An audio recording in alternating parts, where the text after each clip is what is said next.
کبھی سوچا ہے کہ عربی میں الفاظ آپس میں جڑ کر کیسے نئے اور گہرے معنی بناتے ہیں؟ یہ سمجھنا اس زبان پر عبور حاصل کرنے کے لیے بہت ضروری ہے۔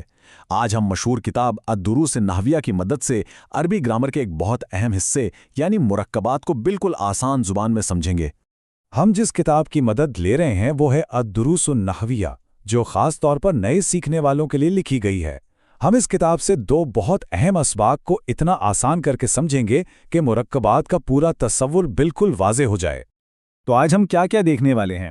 ہمارا سفر شروع ہوگا مرکبات کے تعارف سے، پھر ہم سیدھا سبق نمبر 8 میں جائیں گے اور دو خاص قسم کے مرکبات یعنی مرکب بنائی اور منع صرف کو دیکھیں گے۔ اس کے بعد سبق نمبر 9 میں عربی کے سب سے عام مرکب توصیفی پر بات کریں گے اور آخر میں ان سب کا خلاصہ دیکھیں گے۔ اچھا، تو سب سے پہلا سوال، عربی گرامر میں یہ مرکب آخر ہے کیا؟ آئیے اسی کو سمجھتے ہیں۔ اسے ایسے سمجھیں کہ مفرد ایک اکیلا لفظ ہے، جیسے رجلن، جس کا مطلب ہے ایک آدمی، بس بات ختم۔ اس کے مقابلے میں مرکب ایک سے زیادہ الفاظ کا مجموعہ ہے، جیسے القرآن محفوظن۔ یہاں دیکھیں، القرآن اور محفوظن دو لفظ مل کر ایک پوری بات بتا رہے ہیں۔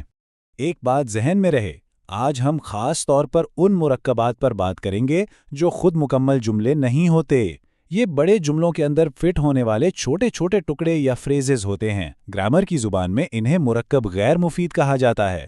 چلیں جی، سبق نمبر 8 سے شروع کرتے ہیں اور دیکھتے ہیں ہماری پہلی قسم مرکب بنائی۔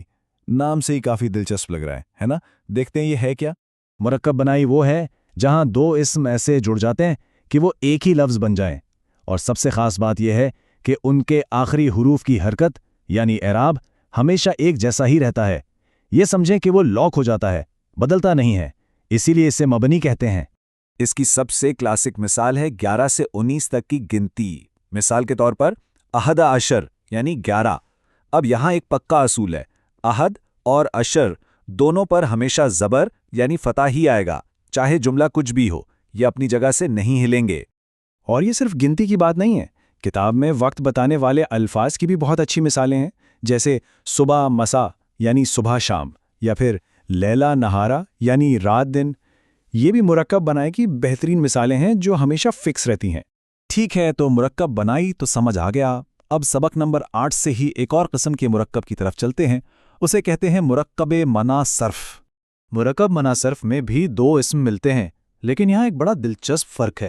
پہلا حصہ تو پچھلے والے کی طرح مبنی یعنی فکسڈ ہی ہوتا ہے، لیکن دوسرا حصہ وہ ایک گرگٹ کی طرح ہوتا ہے، وہ جملے کے حساب سے اپنا رنگ یعنی اپنا اعراب بدل لیتا ہے، اسی لیے اسے مورب کہتے ہیں۔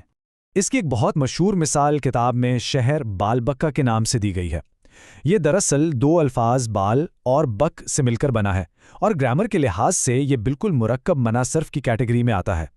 اچھا، تو یہ تو ہو گئے وہ مرکبات جہاں دو اسم مل کر ایک یونٹ بن جاتے ہیں، لیکن اس وقت کیا ہوتا ہے جب ایک لفظ صرف دوسرے لفظ کی کوئی خوبی یا خامی بتا رہا ہو؟ اور بس یہی سوال ہمیں سیدھا سبق نمبر 9 کی طرف لے آتا ہے، جو عربی زبان میں شاید سب سے زیادہ استعمال ہونے والے مرکب کے بارے میں ہے، مرکب توصیفی۔ اس کو سمجھنے کے لیے پہلے دو چیزیں سمجھنی ہوں گی۔ سب سے پہلے صفت یعنی ایڈجیکٹو۔ یہ وہ لفظ ہے جو اپنے سے پہلے آنے والے اسم کی کوئی کوالٹی، کوئی حالت، چاہے اچھی ہو یا بری، اس کو بیان کرتا ہے۔ اور جس اسم کی یہ خوبی بیان کی جا رہی ہو اسے کہتے ہیں موصوف، یعنی وہ اسم جس کو صفت ڈسکرائب کر رہی ہو۔ آئیے ایک مثال سے اس کو بالکل واضح کر لیتے ہیں۔ جاء رجل عالم، مطلب ایک عالم آدمی آیا۔ اب یہاں بات کس کی ہو رہی ہے؟ رجل یعنی آدمی کی، تو یہ ہوا ہمارا موصوف۔ اور اس آدمی کی خوبی کیا ہے؟ کہ وہ عالم ہے، تو یہ لفظ اس کی صفت بن گیا، موصوف اور صفت۔ اب یہاں آتا ہے سب سے اہم نقطہ، موصوف اور صفت کے بیچ کا تعلق۔ یہ کوئی عام تعلق نہیں، یہ ایک بہت گہرا اور اٹوٹ رشتہ ہے۔ عربی گرامر میں اس کی حیثیت ایک بنیادی ستون جیسی ہے۔ قاعدہ یہ ہے کہ صفت ہر حال میں اپنے موصوف کو فالو کرتی ہے، بالکل ایک سائے کی طرح۔ جہاں موصوف جائے گا، جیسے جائے گا، صفت بھی بالکل ویسے ہی اس کے پیچھے جائے گی، اور یہ پیروی 4 چیزوں میں ہوتی ہے۔ یہ 4 پہلو ہیں۔ پہلا، اعراب، اگر موصوف پر پیش ہے تو صفت پر بھی پیش ہوگی۔ دوسرا، تعریف و تنکیر، اگر موصوف خاص ہے یعنی اس پر ال ہے تو صفت بھی خاص ہوگی۔ تیسرا، جنس، موصوف مذکر تو صفت بھی مذکر، موصوف مونس تو صفت بھی مونس، اور چوتھا ہے عدد، موصوف واحد تو صفت بھی واحد۔ یہ چاروں شرطیں ایک ساتھ پوری ہونا لازمی ہیں۔ چلیں اب جلدی سے ان دو اہم اسباق سے ہم نے جو کچھ سیکھا اس کے کی پوائنٹس کو ایک نظر میں دہرا لیتے ہیں۔ تو خلاصہ یہ ہے، مرکب بنائی میں دو الفاظ مل کر ایک فکسڈ یونٹ بن جاتے ہیں، جیسے احد عشرہ۔ مرکب منصرف میں پہلا حصہ فکسڈ اور دوسرا بدلنے والا ہوتا ہے، جیسے بالبک، اور مرکب توصیفی میں ایک اسم یعنی موصوف کے بعد اس سے ہر لحاظ سے مطابقت رکھنے والی صفت آتی ہے۔